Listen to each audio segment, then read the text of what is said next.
ou bien celle au mur de briques. Tout Évreux ne parle que de ça depuis que la presse locale a sorti l'affaire il y a quelques jours. On en parle entre amis, moi j'en ai parlé à des amis et des amis ont parlé à d'autres amis, quoi. Je vois pas comment ça peut arriver un truc pareil. Un homme qui conserve donc l'anonymat a découvert dans la maison dont il a hérité 100 kilos d'or.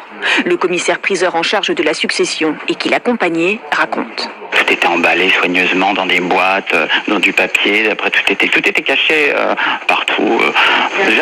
Jamais on aurait pu imaginer trouver ça, quoi. L'héritier a d'abord trouvé quelques pièces dans une boîte d'emballage. Le reste a été découvert caché sous la table, derrière des boiseries, dans du linge, des chaussures et même sous les lattes du parquet. Ce journaliste a pu se procurer des photos du butin.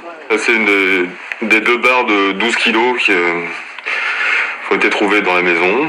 2 barres de 12 kilos, 37 lingots d'1 kilo et plus de 5000 pièces en monnaie or française, suisse et américaine. Le tout est déjà vendu. Le magot, entre guillemets, si je puis dire, a été vendu au prix de l'or. C'était au cours de l'or, c'est 35 000 euros le kilo.